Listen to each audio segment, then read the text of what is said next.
राधे राधे प्यारे भक्तों, अगर तुम्हारा समय बहुत खराब चल रहा है तो ये 5 बातें तुम्हारी जिंदगी बदल सकती हैं। जब जिंदगी में अंधेरा इतना गहरा हो जाए कि सांस लेना भी भारी लगे, जब हर दरवाजा बंद हो, हर रास्ता थका हुआ लगे और भीतर से एक ही आवाज आए कि अब और नहीं, तो उस वक्त इंसान टूटता नहीं बल्कि परखा जाता है और उसी परख की आग में से निकलकर वो सोना बनता है जिसकी चमक को दुनिया की कोई तकलीफ धुंधला नहीं कर सकती।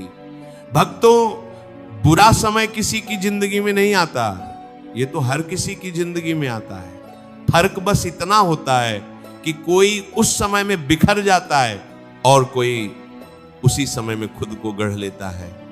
और आज हम उन्हीं 5 बातों की बात करेंगे जो बुरे से बुरे वक्त में भी तुम्हें थामे रखेंगी। पहली बात, बुरा समय स्थायी नहीं होता। जिंदगी में जो कुछ भी है वो बदलता है। दिन के बाद रात आती है, रात के बाद फिर सवेरा। इस सृष्टि का नियम है और इस नियम को खुद कृष्ण ने भगवद गीता में कहा है। श्रीमद् भगवद गीता के 2 अध्याय में भगवान कहते हैं, नासतो विद्यते भावो ना भावो विद्यते सतः उभयोरपि दृष्टो न तस्तनयोस्तत्तदर्शिभिः। अर्थात जो है वो हमेशा रहेगा और जो नहीं है वो कभी टिकेगा नहीं। दुख, तकलीफ, बुरा वक्त ये नहीं है कि श्रेणी में आते हैं। ये आते हैं लेकिन रुकते नहीं। जब भी लगे कि अब सब खत्म हो गया, एक काम करो, पीछे मुड़कर देखो, अपनी जिंदगी के उन पलों को याद करो जब तुमने सोचा था कि ये तूफान कभी नहीं थमेगा, लेकिन थमा, हर बार थमा और तुम बचे, तुम आज भी यहां हो। इसका मतलब है कि तुम्हारे भीतर वो ताकत है जो हर बुरे वक्त को पार कर सकती है। बुरा समय एक मेहमान की तरह है, आता है, कुछ वक्त रहता है और चला जाता है। उसे घर का मालिक मत बनने दो। दूसरी बात, दर्द तुम्हें कमजोर नहीं मजबूत बनाता है। भक्तों, जब हम तकलीफ में होते हैं तो हमें लगता है कि ये दर्द हमें तोड़ रहा है, लेकिन सच्चाई ये है कि दर्द हमें तोड़ता नहीं बल्कि हमारे भीतर की उन परतों को हटाता है जो हमें कमजोर बनाती थी। जिस तरह सोने को आग में तपाया जाता है तब जाकर वो खरा होता है, उसी तरह इंसान को जिंदगी की आग में तपाया जाता है तब जाकर वो असली बनता है।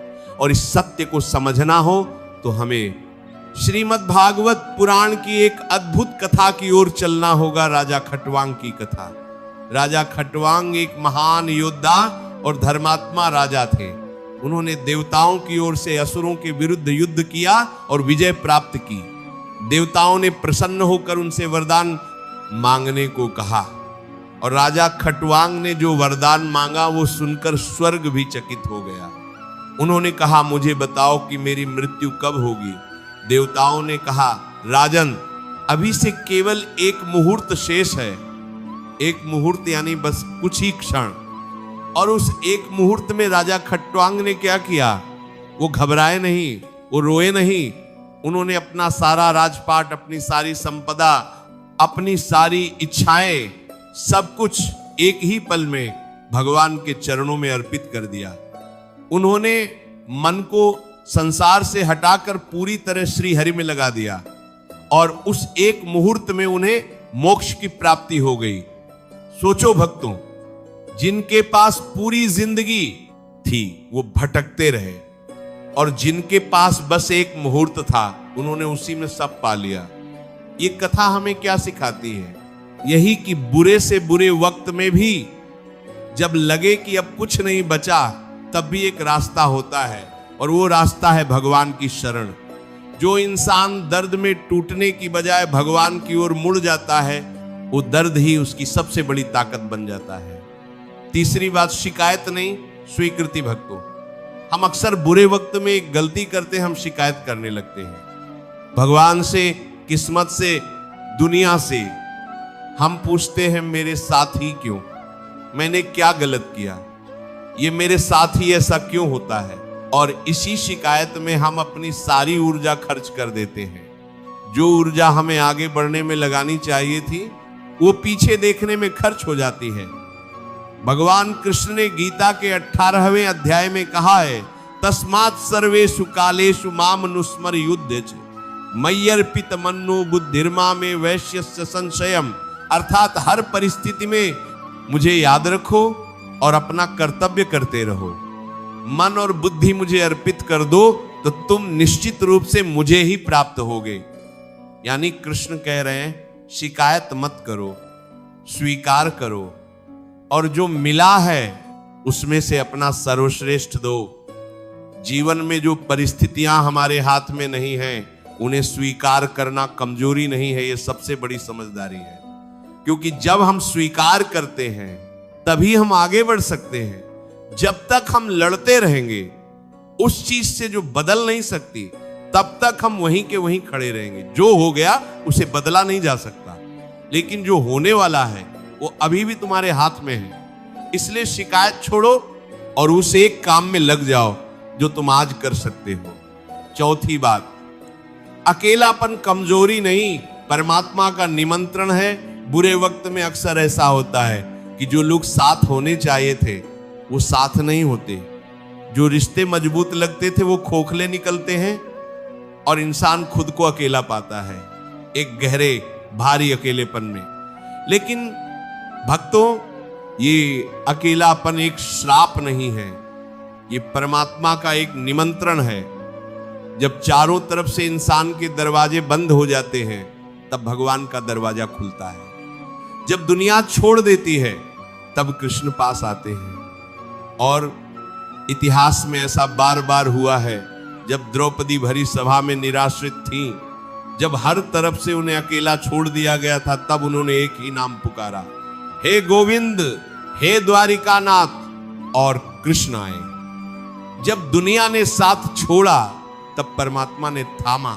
जब सुदामा दरिद्रता में डूबे थे, जब उनके घर चूल्हा नहीं जला, जब बच्चों की भूख देखकर उनका कलेजा फटता था, तब वो अपने बचपन के मित्र कृष्ण के पास गए और कृष्ण ने उन्हें इस तरह अपनाया जैसे वो राजा हो, जैसे कभी कोई दूरी थी ही नहीं।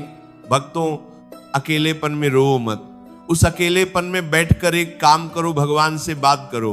वो सुनते हैं, वो समझते हैं और वो जवाब भी देते हैं, बस उनकी भाषा थोड़ी अलग होती है। कभी एक विचार के रूप में, कभी एक व्यक्ति के रूप में, कभी एक घटना के रूप में। अकेलापन वो जगह है जहां परमात्मा तुमसे मिलने आता है।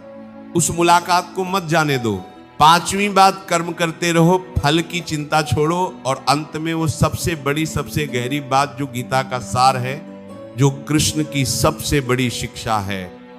बुरे वक्त में इंसान दो गलतियां करता है, या तो वो रुक जाता है या वो सिर्फ नतीजों के बारे में सोचने लगता है, क्या होगा, कब होगा, होगा भी कि नहीं।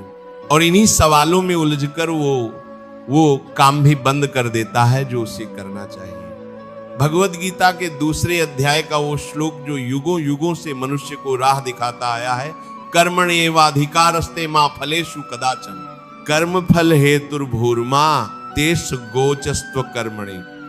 अर्थात तुम्हारा अधिकार सिर्फ कर्म पर है, फल पर नहीं।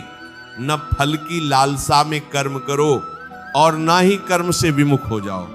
यानी कृष्ण कह रहे हैं, काम करते रहो बिना ये सोचे कि नतीजा क्या आएगा, बिना ये सोचे कि लोग क्या कहेंगे, बिना ये सोचे कि सफलता मिलेगी या नहीं। जब किसान बीज बोता है तो वो ये नहीं सोचता कि फसल पक्की होगी या नहीं, वो बस बोता है, पानी देता है, देखभाल करता है और एक दिन फसल आती है। उसी तरह जब जिंदगी में बुरा वक्त हो तो रुकना नहीं, थकना नहीं, अपना काम जारी रखना, अपनी कोशिश जारी रखना और भगवान पर भरोसा रखना कि जब वक्त आएगा फल जरूर मिलेगा। भक्तों, इन 5 बातों को एक बार फिर मन में दोहरा लो। पहली, बुरा समय स्थायी नहीं होता, हर रात के बाद सुबह आती है। दूसरी, दर्द तुम्हें तोड़ता नहीं बल्कि तुम्हें गढ़ता है। तीसरी, शिकायत नहीं, स्वीकृति यही आगे बढ़ने का रास्ता है। चौथी, अकेलापन परमात्मा का निमंत्रण है, उसे अपनाओ। पांचवी, कर्म करते रहो, फल की चिंता कृष्ण पर छोड़ दो। जिस दिन ये 5 बातें तुम्हारे दिल में उतर जाएंगी, उस दिन कोई भी बुरा वक्त तुम्हें नहीं तोड़ पाएगा।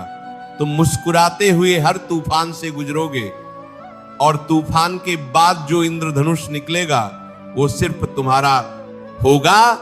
कृष्ण ने अर्जुन को कुरुक्षेत्र में नहीं छोड़ा था और वो तुम्हें भी नहीं छोड़ेंगे। बस उन पर भरोसा रखो, वो साथ हैं हर पल हर सांस में। प्यारे भक्तों, अगर इस वीडियो ने तुम्हारे दिल को थोड़ी भी राहत दी हो, थोड़ा भी हौसला मिला हो, तो अभी कमेंट में लिखो राधे राधे। बस इतना लिखो और उस एक लिखने से तुम्हारे मन की सारी पीड़ा कृष्ण तक पहुंच जाएगी। वो पढ़ते हैं, वो सुनते हैं, और अगर तुम चाहते हो कि ऐसी प्रेरणा, ऐसे कृष्ण के संदेश, ऐसी जीवन की सच्चाइयां तुम तक हर रोज पहुंचती रहे, तो इस चैनल को भी सब्सक्राइब करो। वो एक बटन दबाने से तुम उस परिवार का हिस्सा बन जाओगे जो कृष्ण की शरण में जीता है। याद रखो, बुरा वक्त तुम्हारी परीक्षा है, तुम्हारी परिभाषा नहीं। और जो कृष्ण के साथ है उसे कोई परीक्षा हरा नहीं सकती। राधे राधे, जय श्री कृष्ण।